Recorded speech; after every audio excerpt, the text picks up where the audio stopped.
Hola, ¿cómo están? Espero estén teniendo un lindo día. Mi nombre es Wilson Elías López Vargas y soy el docente encargado del nivel intermedio de la Escuela de Histología de la Harper Academia. Quien les habla pertenece a la Sociedad Científica de Estudiantes de Medicina de la Universidad César Vallejo, sede Trujillo, en UCB Trujillo. Soy voluntario en Las Voces del Mar y Unidos por la Educación. Este primer voluntariado consiste en actividades que beneficien a nuestro medio ambiente, tales como la limpieza de playas y el reciclaje.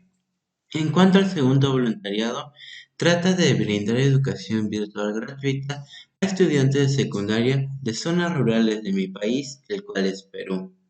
Muy aparte de ello, soy creador de contenido médico en la página de Instagram willepar.medicine, la cual en este momento la pueden ubicar tanto en la parte izquierda de su pantalla como en la parte inferior derecha junto al logo de mi página. Les agradecería mucho que me pudieran seguir y compartir con sus amistades para así incrementar nuestra comunidad digital y traerles muchas más sorpresas que estoy seguro que les gustará y servirá de mucho tanto a nivel académico como profesional. El día de hoy presentaremos nuestro segundo tema, el cual tiene que ver con el tejido nervioso. Para este tema abordaremos cuatro puntos esenciales. Como primer tema, las características generales, donde abordaremos definición, funciones y más. En cuanto al segundo punto, veremos las neuronas y células de la glía, donde abordaremos características y variedades de ambas estructuras. En cuanto al tercer punto, abordaremos características histológicas de las partes del sistema nervioso central y periférico. Y como último y no menos importante, veremos las cubiertas meningias, tanto la dura madre, pía madre y el aracnoides. Como he mencionado, nuestro primer punto tratará de características generales o también conocido como generalidades. Primero iniciaremos con la definición de tejido nervioso. Este se define como el conjunto de células especializadas que conforman el sistema nervioso, ya que como nosotros sabemos, dentro de los niveles de organización de los seres vivos se encuentra que el conjunto de células es conocido como tejidos. El conjunto de tejidos forma un órgano, el conjunto de órganos forma un sistema y así continúa los niveles de organización de los seres vivos. Estas células del tejido nervioso se caracterizan por ser especializadas, lo que implica que cumplen diferentes acciones dentro de nuestro organismo. Otra generalidad es que está dividido tanto en células neuronales o también conocidas como neuronas y células de la glía o también conocidas como células de sostén. Ya más adelante veremos por qué reciben estos nombres. La unidad principal del tejido nervioso es la neurona o célula nerviosa que en la parte derecha la vemos en estos momentos. Ahora veremos la fisiología o funciones del tejido nervioso, abordando sus tres principales funciones.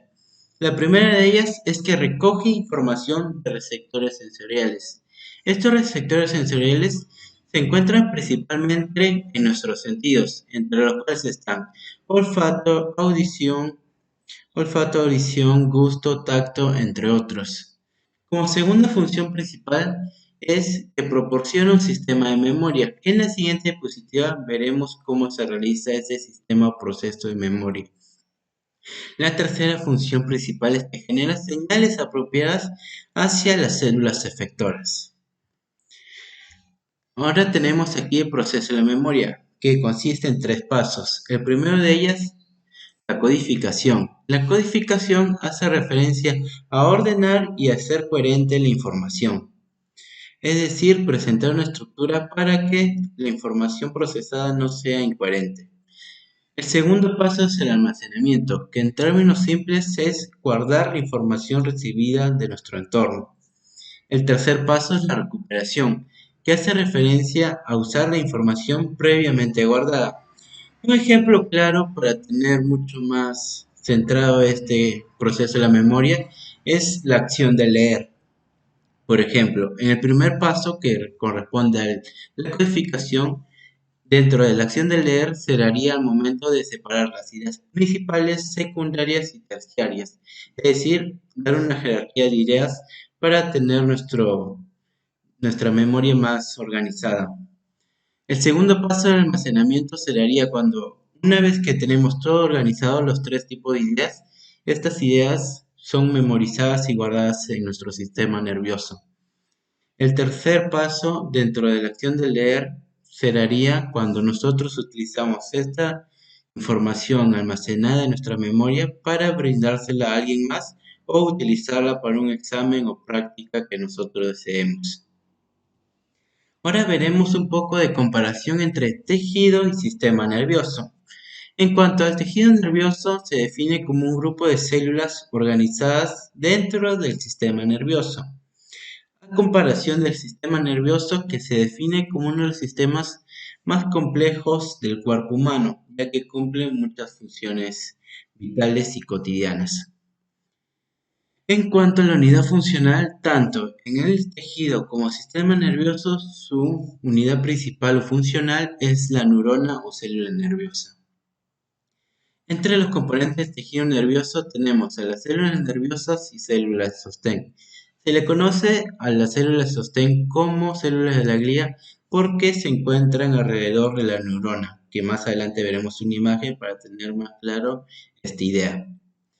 En cuanto al sistema nervioso, se compone del sistema nervioso central y periférico.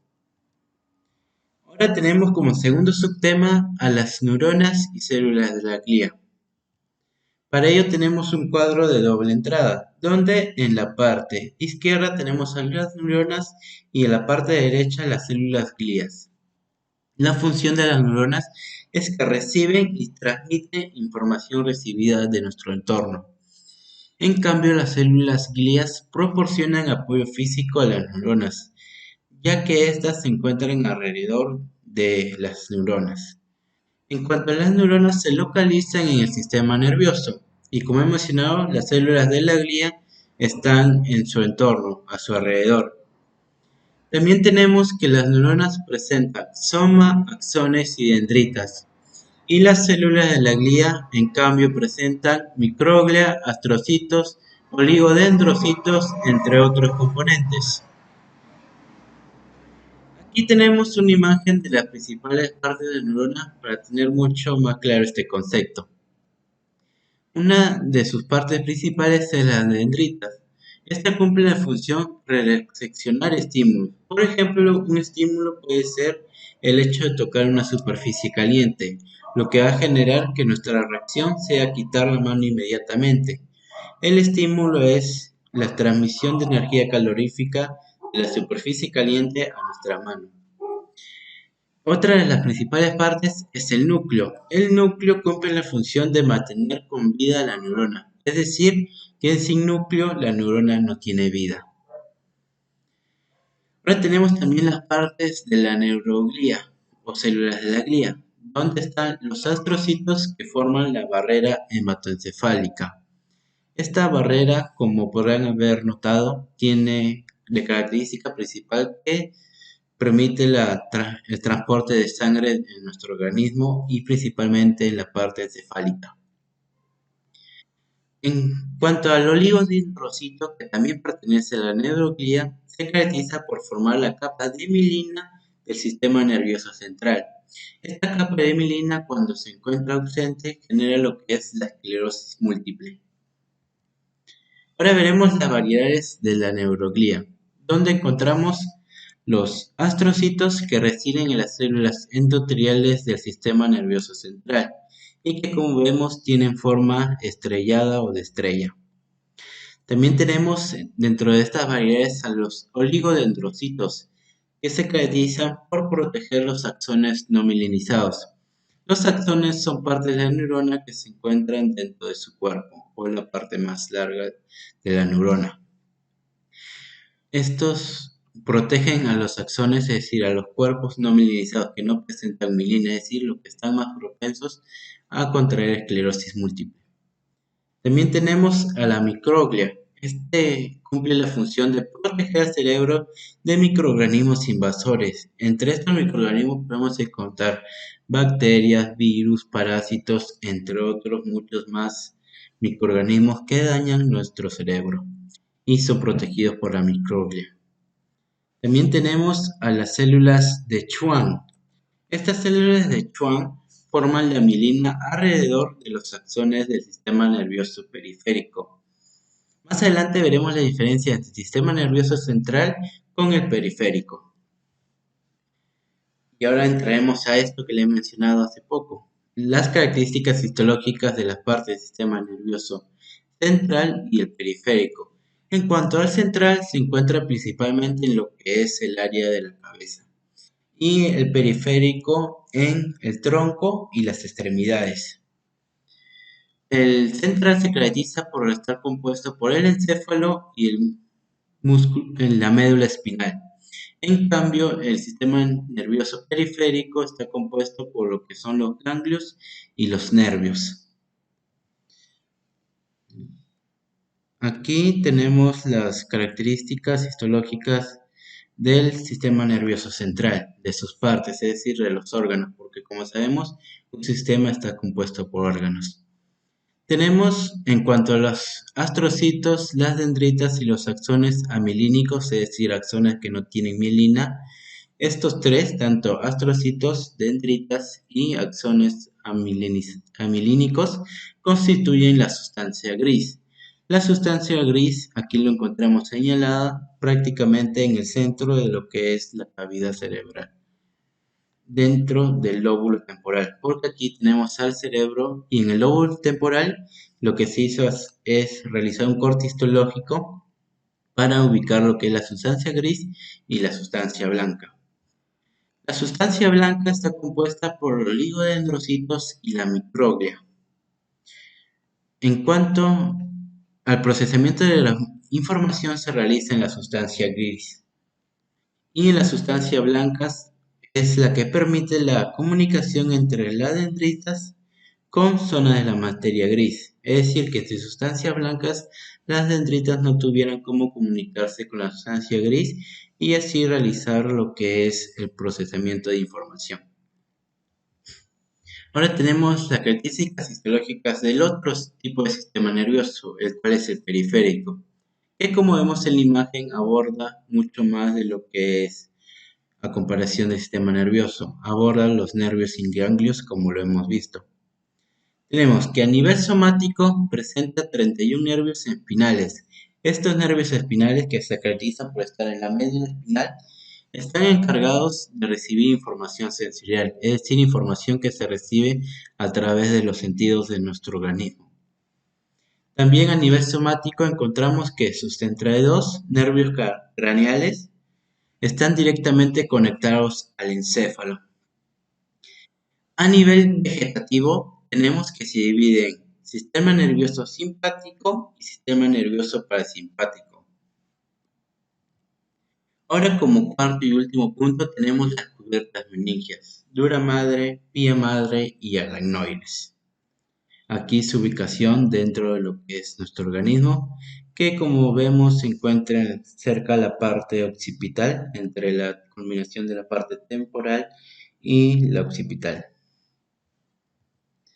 Tenemos una imagen que representa sus capas. La dura madre, que es la capa más externa, más superficial, disculpen, de las meninges. Se caracteriza por permitir la transmisión de impulsos eléctricos. Estos impulsos eléctricos cumplen como función esencial lo que es la transmisión de acciones en nuestro organismo, porque sin impulsos eléctricos nosotros no podríamos realizar movimientos. En cuanto a la pía madre, que se encuentra debajo de la dura madre, se caracteriza porque mantiene con vida la neurona y como nos habremos podido dar cuenta, tanto la pía madre como el núcleo de la neurona cumplen la función de darle vida a esta célula nerviosa. Los aracnoides, que se caracterizan por transportar el líquido cefalorraquídeo, LCR. Estos aracnoides se encuentran en la parte media entre dura madre y pía madre, es decir, como parte, como parte superficial, o mejor dicho, como parte más elevada está la dura madre, debajo está el adenoides y luego del adenoides se encuentra la pía madre. Tenemos que la función principal de las meninges, de todas sus capas, es proteger el sistema nervioso central. ¿Y de qué los protege? Se preguntará. Los protege de lo que son los microorganismos, tanto parásitos, bacterias, microbios, entre otros muchos más que existen en nuestro alrededor. Aquí tenemos las bibliografías utilizadas, es decir, la página web de donde he sacado la información para el día de hoy brindárselas, las cuales ustedes también pueden tener acceso solo accediendo a los links presentes en este momento en su pantalla y así tener más claras las ideas que les he dado. Eso sería todo por hoy, les agradezco por su atención y no sin antes decirles que cualquier duda que presenten, con mucho gusto se las resolveré y me las pueden hacer presente a través de mi página de Instagram, willspar.medicine. Les agradezco por su atención y conmigo será hasta la próxima sección. Hasta luego.